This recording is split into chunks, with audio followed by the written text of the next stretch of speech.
mean, always, bubbling over when he finds somebody who's got the clearance that he can talk to about all this stuff. Here's a question. It's since your experience, I'm sure at some point you've had the chance to go to a doctor, or maybe you had to take a physical, especially when you were with the SASPI unit. Has your blood pressure, cholesterol level, testosterone, all your vitals, has that all turned out to? Is everything absolutely normal, or have they reported anything seems a little bit out of No, place they didn't for do you? anything. Yeah, they No. didn't do anything to me. Oh, okay.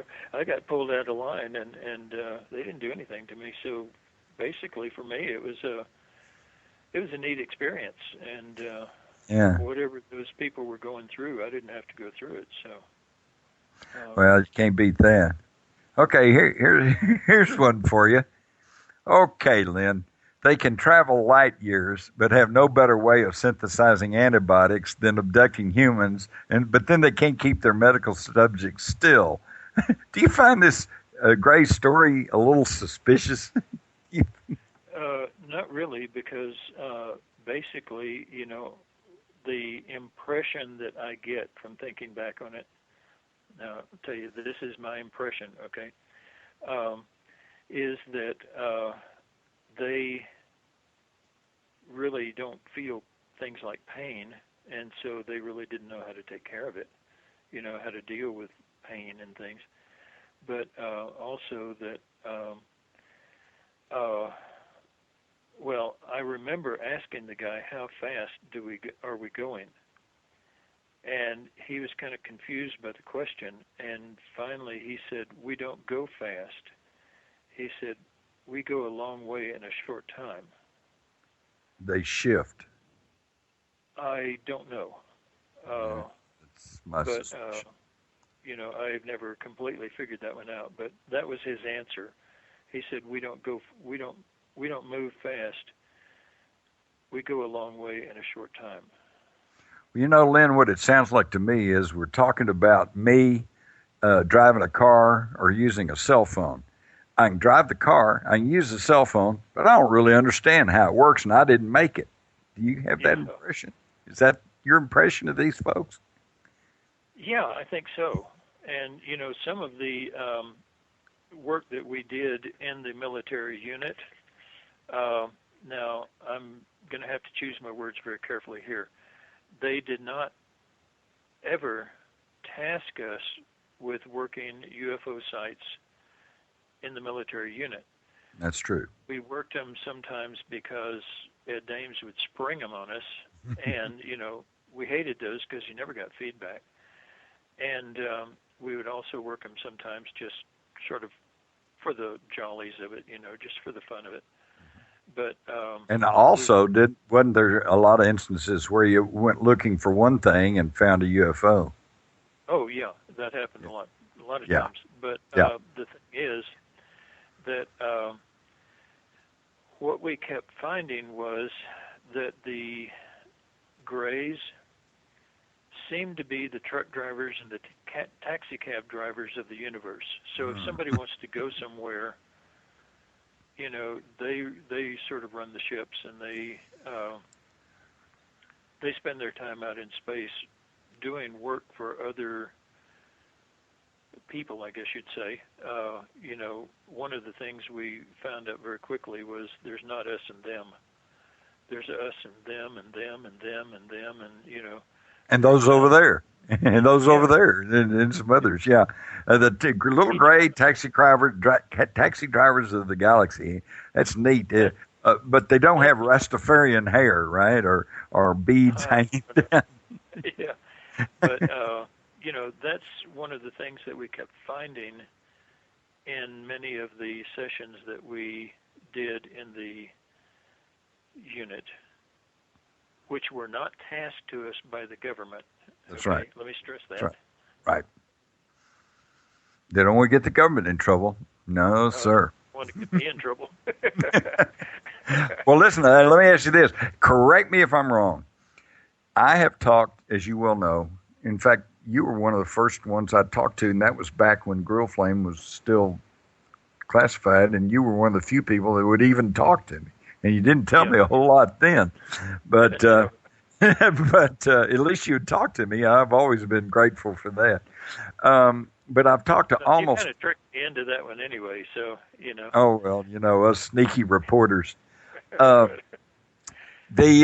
have talked to pretty much all the old original Real Flame people, and some of them are very open and forthright about ETs and UFOs, like yourself, and of course Ed Dames went wild with it. Others kind of tend to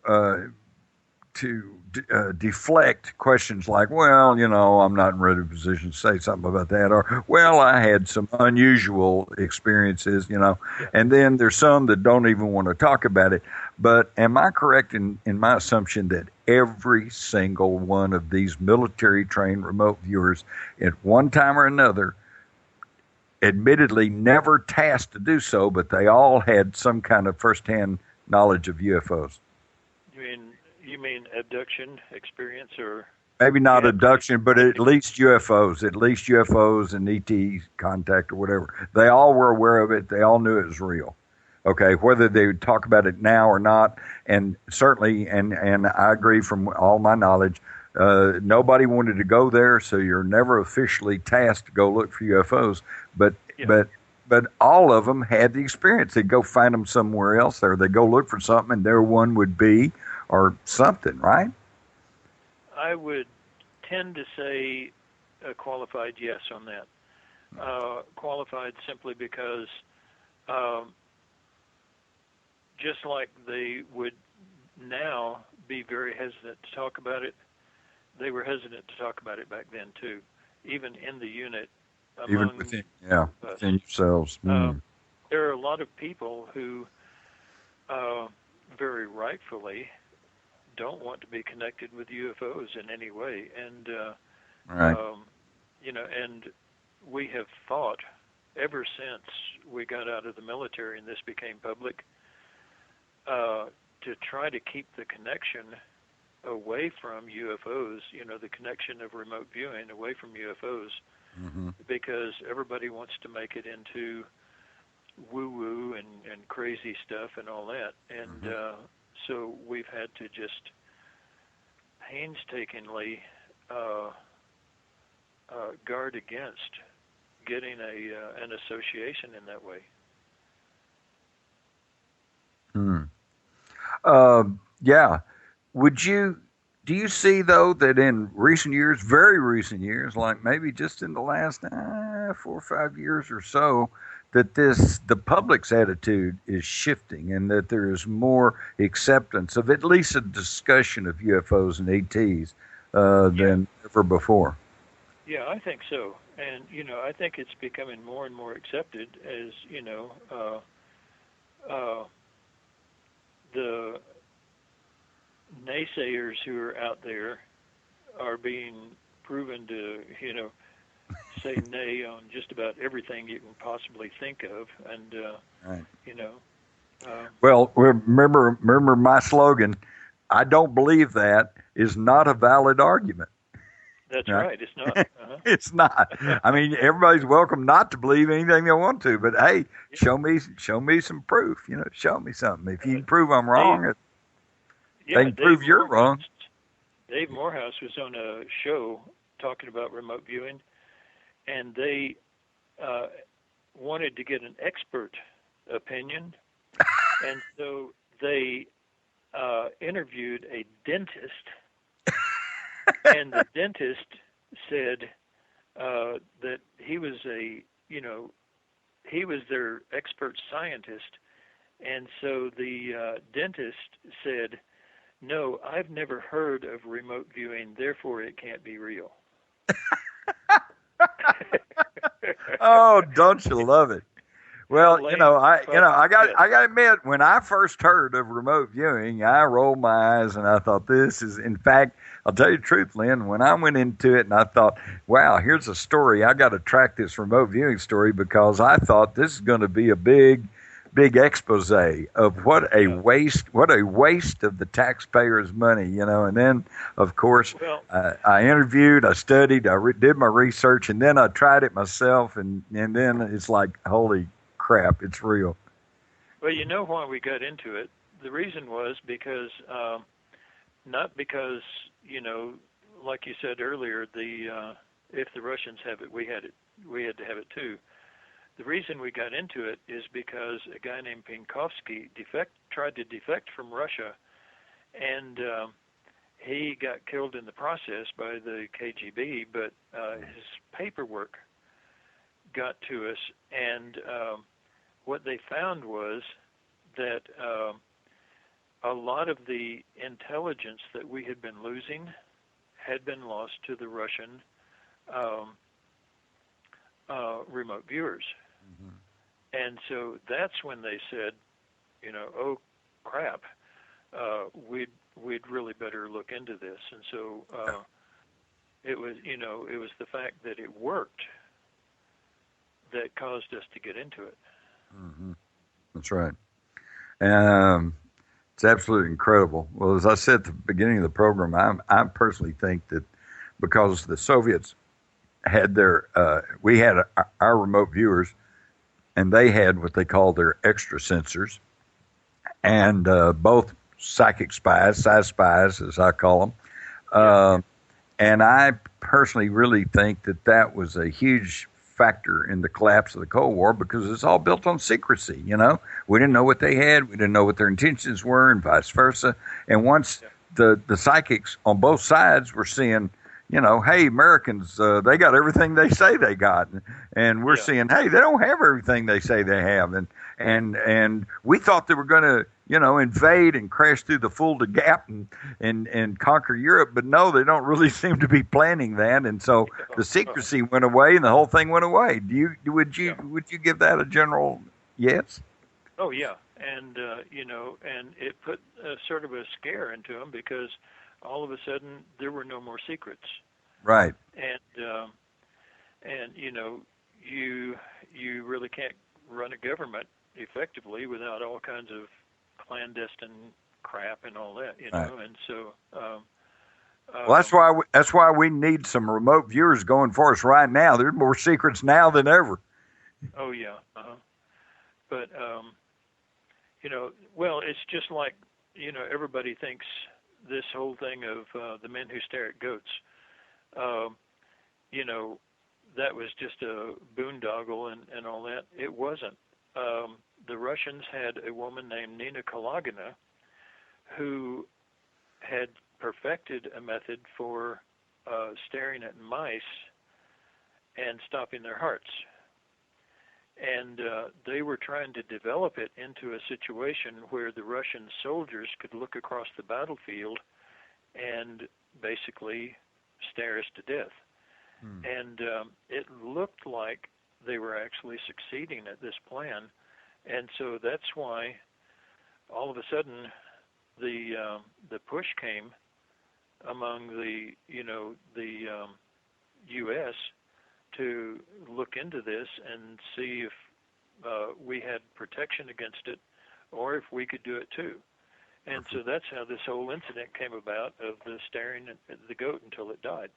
Right. And that actually happened. I mean, they did. It actually happened. Yeah. Yeah. Now, but they turned it into kind of a semi-comedic Hollywood thing that I think was a beautiful case of disinformation, because on the one hand, they're kind of telling you, yeah, we did this, but on the other hand, it was done in such a frivolous manner that it was, most people just go, well, that's the silliest thing I ever heard of, and then they blow it off. Yeah. And I thought it was a neat movie. Yeah, it's entertaining. Movie. Yeah. And even though George Clooney portrayed Lyn as the character that he played was made up of me and several other people mixed in order to make it fit the scenery. Yeah, it was a composite character. It was a composite character, but it wasn't me who kill the goat. It was actually a guy named Sergeant Michael Buchanan, and and it actually happened. You know how you can feel when somebody's staring at you. Mm-hmm. Okay, even though you're not looking in their direction, that's because the staring in a very, very focused manner will actually affect nerve endings. Yes. And the fact is that you can make someone sick, which was the plan for using this for a weapon, not to kill people, but to make them sick, so that all of a sudden you've got the enemy across the battlefield and they're throwing up inside their tanks and everything else. Well, that's going to stop the war. Mm-hmm. But the thing is, since you can affect the nerve endings, you can affect basically the signal going down the nerve, and there are 3 nerves that carry a signal of 0.016 volt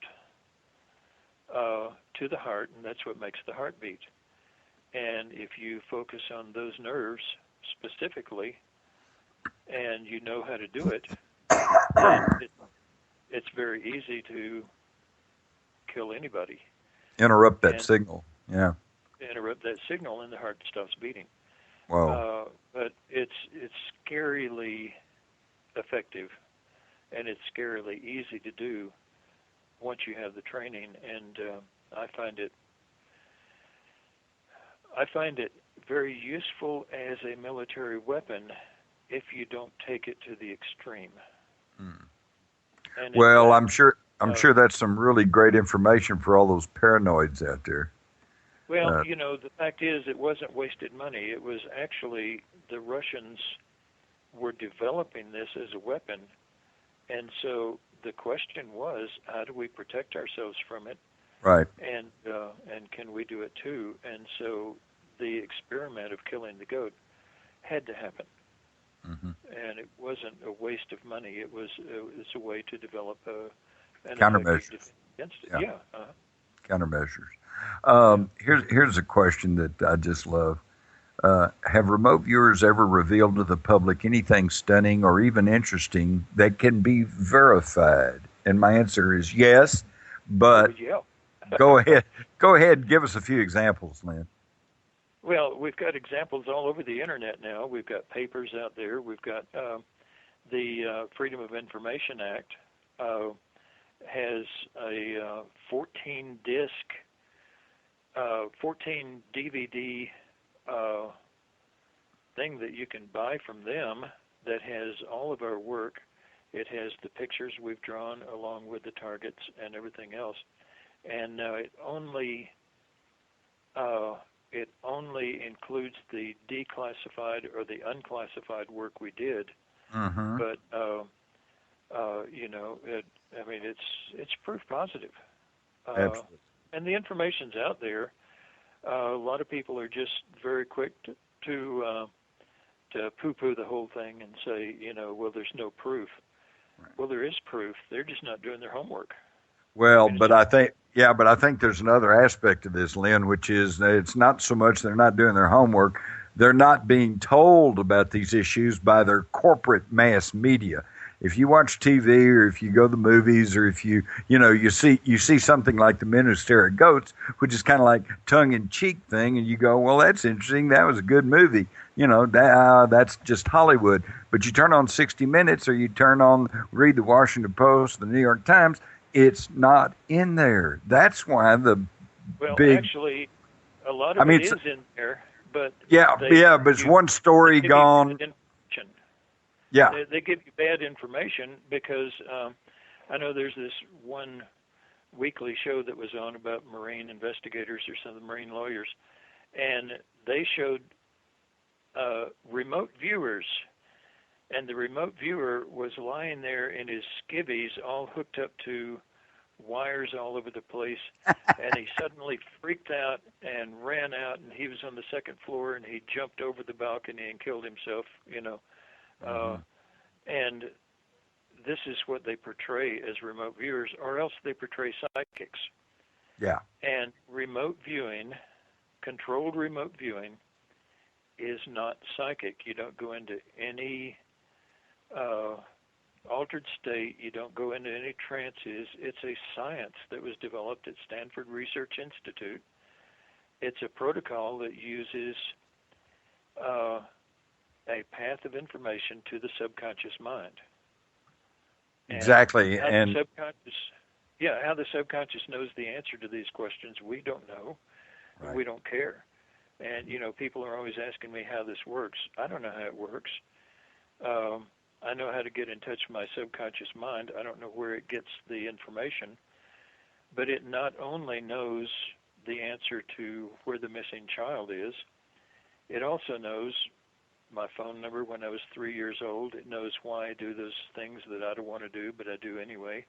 Why I don't do the things I want to do, but I don't do them anyway. And, it's a science that puts you in contact with your subconscious mind. Mm-hmm. Well, it's it's me in the car. I don't know exactly how it works, but it gets me there. Yeah. Well, the thing is, this is, I guess you could kind of compare it to a chemistry experiment in that it's step 1, step 2, step 3. You never go into a trance.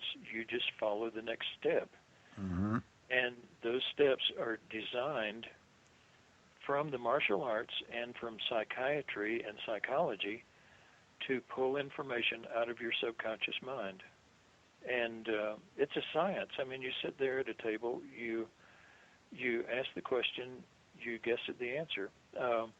You know how a lie detector can tell if you're lying or telling the truth? Mm-hmm. It can also tell if you're guessing.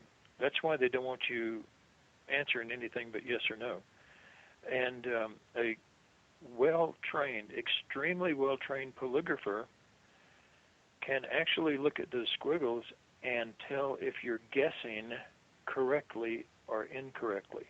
Mm. Because somehow the subconscious will affect the body in such a way that, and so basically you don't tell a remote viewer, a controlled remote viewer, anything about the target. You say, this is target 930704. Question number 3, what's the answer? Mm-hmm. And the remote viewer sits there and guesses, and with training you can tell, you learn to tell, just like in martial arts, from the feeling whether you're guessing correctly or not. Mm-hmm. And you give the answer. They ask you 1,000 questions, you give the answer. That is sent to an analyst, and the analyst, who knows what the overall problem is, pulls the information out and answers in a logical manner. So it all has to do with the structure, the protocols, and following it. Yeah, and there are scientific protocols that were developed from already existing sciences. Right. And that's why anybody can do this with even no talent, no psychic ability, whatever. You can take that's the thing that really blew me away about the findings at SRI, which it was that, number one, everybody they tested, everybody had the ability. Now, so, that's like everybody can play baseball. Some can play better than others, but everybody has the ability. And the next thing that blew my mind was it's not limited by time or space. Okay? Oh, yeah. You can go out and look at another planet, or you can go back in time and look at the crucifixion if you want to. Yeah, in controlled remote viewing, like you can have somebody view a site and tell you all about it, and then you can say, okay, move forward 50 feet and describe that. Well, there's no difference between saying move forward 50 feet and move forward 50 years. Wow. Okay, we're about out of time here, Lyn, but before we run out, I want you to put in an unabashed plug for Problems, Solutions, Innovations. Okay. Are you still teaching? I am. My wife is very ill, and so I've cut back on the classes, but we're starting to program online classes, hopefully. Oh, that sounds interesting. Yeah. Well, it'll save everybody a lot of money. Yeah, I don't want to have to come to New Mexico. Yeah, but So how would My someone, website, if they want to find out more about this, you've got a website, you got a phone number, you got anything you want to give? okay, my website is crviewer.com,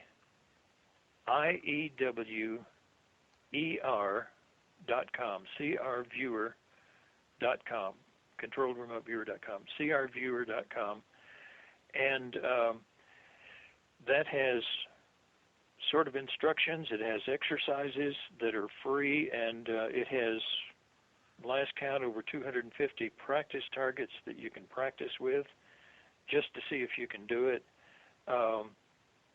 It has a question and answer fact page and all that.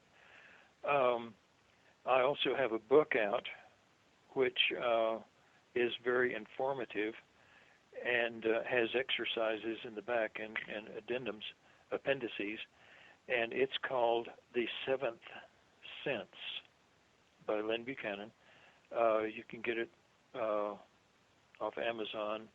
You can get it just anywhere. In fact, if you look up our webpage, we have a thing on there where you can just order it from Amazon through our webpage, and we actually get, I think, 12 or 13 cents out of it.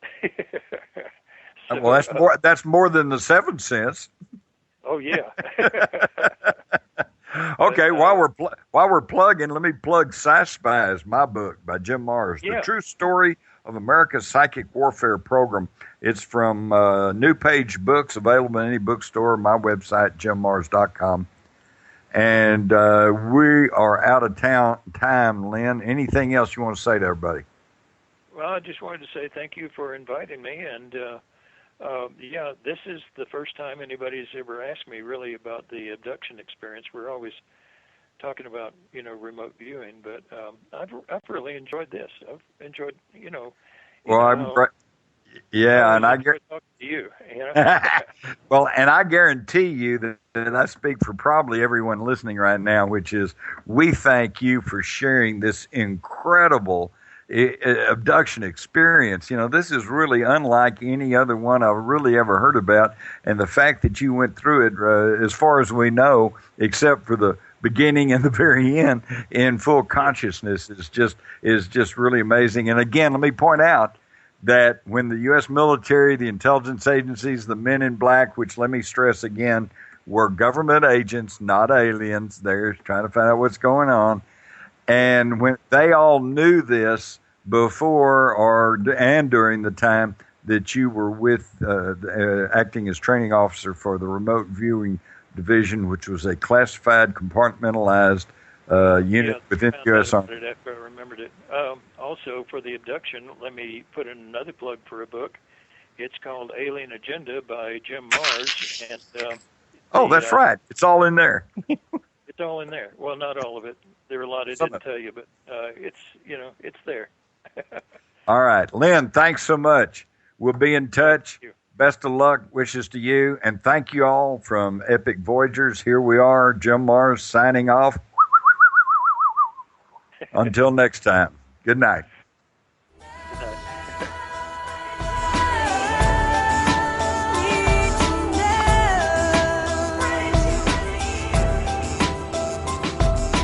Thank you for being with us tonight.